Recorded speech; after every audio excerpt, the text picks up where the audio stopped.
ನಮಸ್ಕಾರ ಸ್ನೇಹಿತರೆ big boss ಕಡೆಯಿಂದ ಒಂದು ಹೊಸ ಪ್ರೋಮೋ ಅಪ್ಡೇಟ್ ಬಂದಿದೆ. ಈ ಪ್ರೋಮೋ ನೋಡಿದ್ರೆ ನಮ್ಮ ಗಿಲ್ಲಿಯ ಚೇಷ್ಟೆ ಕಾರಣವಾಗಿ ರಘು ಅಣ್ಣ ಸ್ವಲ್ಪ ಕೋಪ ಮಾಡಿಕೊಂಡಿರುವಂತೆ ಕಾಣಿಸುತ್ತೆ. ಅದು ಏನು ಕತೆ, ನಿಜಕ್ಕೂ ದೊಡ್ಡ ವಿಷಯನ ಅಥವಾ ಪ್ರೋಮೋ ಎಕ್ಸ್ಗ್ರೆಷನ್ ಇದನ್ನ ಸ್ವಲ್ಪ ಡೀಟೇಲ್ ಆಗಿ ನೋಡೋಣ. ಪ್ರೋಮೋ ನೋಡಿದಾಗ ಮೊದಲಿಗೆ ಅನ್ಸೋದು ಏನಪ್ಪಾ ಅಂದ್ರೆ ಇದು ತುಂಬಾ ದೊಡ್ಡ ಜಗಳ ಅಂತೇನು ಕಾಣಿಸಲ್ಲ.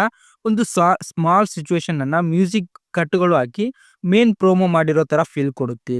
ಗಿಲ್ಲಿ ವಿಷಯ ಅಂತ ಬಂದಾಗ ನಮಗೆಲ್ಲರಿಗೂ ಗೊತ್ತಿರೋದು ಒಂದೇ, ಅವನು ತಮಾಷೆ, ಚೇಷ್ಟೆ, ಮಾತು ಇವಿಷ್ಟು ಜಾಸ್ತಿ ಮಾಡ್ತಾನೆ ಇರ್ತಾನೆ.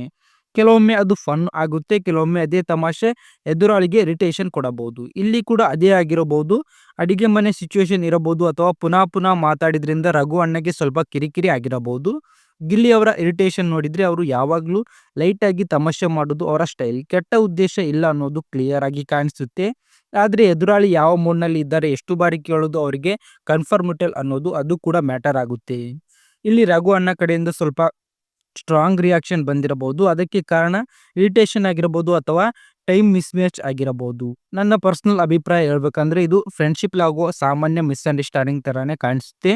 ಯಾರು ಇಲ್ಲಿ ದೊಡ್ಡ ತಪ್ಪು ಮಾಡಿದರೆ ಅಂತ ಅನ್ಸಲ್ಲ. ಗಿಲ್ಲಿ ಸ್ವಲ್ಪ ಪ್ಲೇಫುಲ್, ರಘು ಅಣ್ಣ ಸ್ವಲ್ಪ ಸೀರಿಯಸ್ ಮೂಡ್. ಎರಡು ಕ್ಲಾಶ್ ಆದಾಗ ಇಂಥ ರಿಯಾಕ್ಷನ್ ಬರೋದು ಸಹಜ.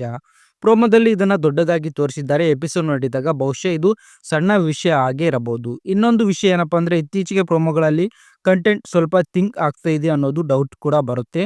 ಸಣ್ಣ ಸಣ್ಣ ವಿಷಯಗಳನ್ನೇ ಹೈಪ್ ಮಾಡಿ ತೋರಿಸುತ್ತಾರೆ. ಅದಕ್ಕೆ ಕಾರಣ ವ್ಯೂಸ್, ರೀಚ್, ಡಿಸ್ಕಷನ್.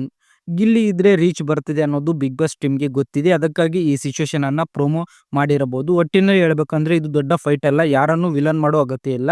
ಎಪಿಸೋಡ್ ನೋಡಿದ ಮೇಲೆ ಕ್ಲಾರಿಟಿ ಸಿಗುತ್ತೆ. ಗೈಸ್, ಇದರ ಬಗ್ಗೆ ಏನು ಅನಿಸ್ತು ಅಂತ ಕಮೆಂಟ್ ಬಾಕ್ಸ್ ಅಲ್ಲಿ ತಪ್ಪದೆ ತಿಳಿಸಿ. ವಿಡಿಯೋ ಇಷ್ಟ ಲೈಕ್ ಮಾಡಿ, ನಮ್ಮ ಚಾನಲ್ ಸಬ್ಸ್ಕ್ರೈಬ್ ಮಾಡಿ.